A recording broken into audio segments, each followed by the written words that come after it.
episode of the PMD Tea Buyers Club. I'm your host, Andrew Silva. Today we're talking about teas for Valentine's Day. Valentine's Day is around the corner. It's Feb. It's cold here in London. Very cold. You're going to hear me saying this until I get out to Sri Lanka. I do not like the cold weather. I'll take hot over cold any day. I just can't do it. Need to get back to the island. Need to get some sun. The only thing I'm actually going to miss about England when I'm away is going to be the fact that I won't be seeing my dogs. That's the one thing I would miss. And if I could take both the dogs, Dukey, actually maybe not Duke because he's too young at the moment and he's a bit of a problem. Whereas with Bruce, I can walk him off the lead. Bruce, I would take him to Sri Lanka if they didn't have rabies and there wasn't a chance of him getting that because there's so many stray dogs. And also mange. So those are the two things that kind of get me about Sri Lankan dogs, and that's why I wouldn't take Brucey over there. Otherwise I actually would fly him up there with me just to keep me company. Anyway, back to the tea. Two teas that I've got. If you're looking for the perfect Valentine's Day gift, I've got the perfect teas for you. We've got our Lover's Leap tea, which you've seen on the show before, and then also our Radiant Rose tea, which is a perfect tea coming into the springtime and also into summer, but is also an ideal Valentine's Day gift. So let's talk about Lover's Leap first. Well, Lover's Leap is a tea estate that's located in the Nuwara region of Sri Lanka.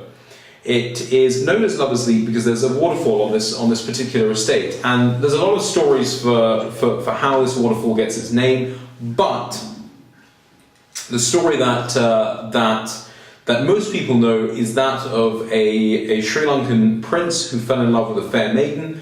He was pursued by the king's men, his father's men, and him and his maiden eloped up to the area of Nuwara. And once they got to this waterfall and they realised that they wouldn't be able to spend the rest of their lives together, they embraced and they jumped off the waterfall. Now, whether the story is true or not, we'll never know. But on Lover's Leap Estate, which is actually known as Pedro Estate, there is a waterfall on Lover's Leap Division. And this is why the tea is sold under the mark of Lover's Leap. Whether you choose to believe the story, it's entirely up to you, but one thing that I can tell you, which is a complete fact about Lover's Leap, is the fact that in 1954 the Duke of Edinburgh planted a tea bush. He planted a bush up on the estate on a royal visit to Ceylon, as Sri Lanka was then known, and this very tea bush was propagated over a field, and they made tea from this, and it was served to the Queen at her Diamond Jubilee in 2012. And it was the only tea that was served at this particular event at the Diamond Jubilee. So that, I can confirm for you, is a true story. But going on to the actual tea itself, whether you buy this tea for a loved one for Valentine's or not, it's a wonderful tea to have. And if you like to have first flush Darjeelings and you've never tried a Nuwara tea, this is the kind of tea that you want to try out. This is the leaf here. It's an FBOP leaf, which stands for Flowery Broken Orange Pekoe. And one thing you'll notice with the Nuwara teas is that they have small little green specks in the leaf. It's not black. It's not dark black like you find with let's say a low-grown leaf, where the leaf is very, very black when it comes to the grade of FBOP. The reason being is that the Nuwara teas, because they grow at such a high elevation, you're growing tea up there at about 6,000 feet above elevation. That has an effect on the tea. So when you make black tea, you find these Nuwara teas, very much like Darjeeling teas, they have a little green hint to their leaf. And almost, very similar in sort of cup profile of a Darjeeling, but very different in the actual taste and flavour. One thing you have in the region of Nuwara is you have an abundance of eucalyptus and mint that grows wild. Now that smell is in the air. Now very much like New Vithanakanda, and by the way, big shout out to Dee, by the way, for trying out our New Vithanakanda. She emailed in last week and said, hey, how do you get that taste? It completely comes down to where and how you grow your tea. Whereas with Nuwara teas, and especially with Lover's Leap, because it grows next to wild eucalyptus and mint, that smell of that mint, of that eucalyptus is in the air. That's absorbed by the tea bush, and when you pluck and you manufacture that tea, you get that, or you should get that taste in your cup, and this is what I'm hoping to see. So if we actually look at the infusion now, the leaf, this is a black tea, but look at the infusion, very light, almost greenish hue to the actual infusion. This is a black tea, but look at the greenish hue that it has. Very bright, has a a little copperiness to the leaf as well. I'm going to give it a quick sniff. And immediately you get that minty note. You get that minty note straight on your nose. Wonderful bouquet. That's one thing I love about Norelia teas is the bouquet that you get on the leaf and that you get from the infusion. You get that minty note coming through, and if you want to know what real single estate tea is about, I highly recommend that you guys give Lover's Leap a go. If you look at the cup colour itself, now because you're growing tea at 6,000 feet, the cup is very light cup, because the higher in elevation you go, the lighter your tea becomes. And when we mean by a light cup, if you've ever heard me use the term light body, this is a perfect example of what a light bodied tea is.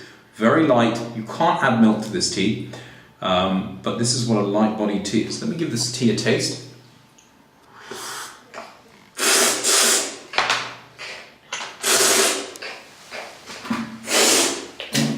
It's too good to spit out. That tea was plucked at the height of the Western quality season last year. You've still got that freshness in the leaf. You've still got the freshness. You're getting this minty note right at the tip of your tongue. You're getting this little slight astringent kick in the mid to back palate, and on the sides you're getting that eucalyptusy taste. And then right at the aftertaste, you're left with a minty clean finish to your palate. This is a wonderful tea, and this is one of the foods that I've tried with this.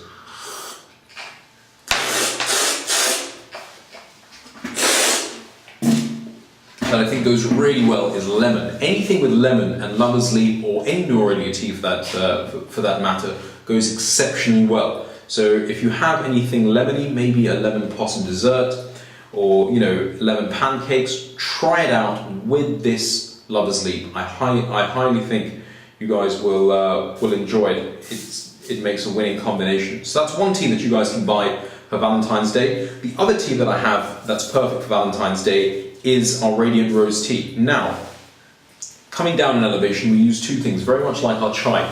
We use a good base of a Western grown Pecco tea, and then we marry that in with flowers, with rose petals.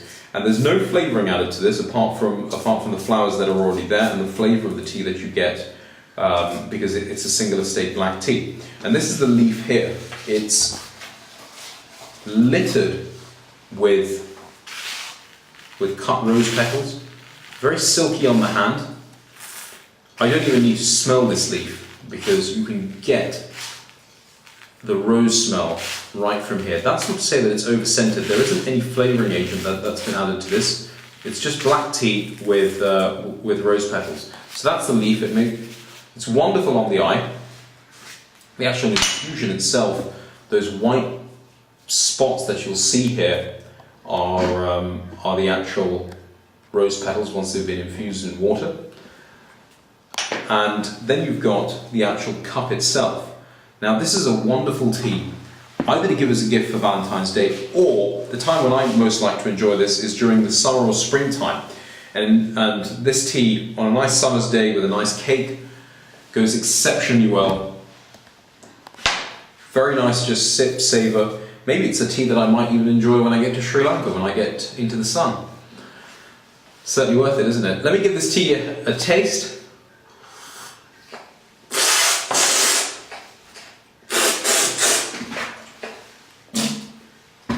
Getting the body, you're getting the briskness of the vanilla base there. Very thick, but you're getting a rosy note, which comes obviously from the flowers that have been added to it, and it just goes straight down your throat, almost like it's very, I don't know what the word for it is. It has a silky taste. That's the word. Very silky, very velvety.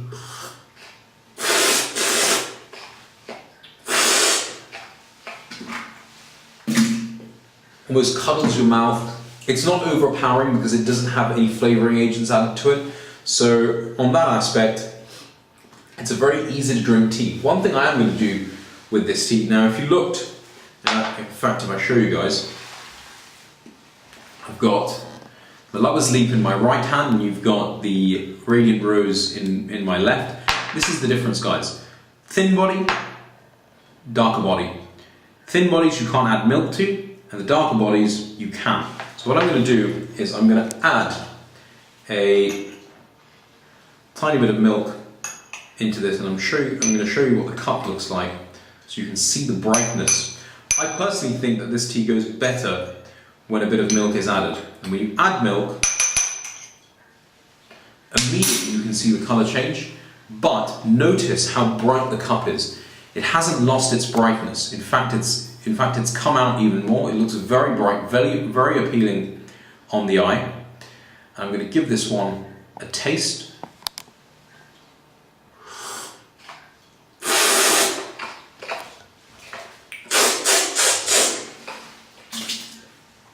Very appealing. The milk just gives it a bit more of a silky texture to it. You're still getting all the flavour. The milk just actually gives it a bit more of a silky flavour. It just mellows the cup down a little. It marries in very well with the actual base of this tea. So there you have it, guys. You've got 2 teas for Valentine's Day. What are your plans for Valentine's?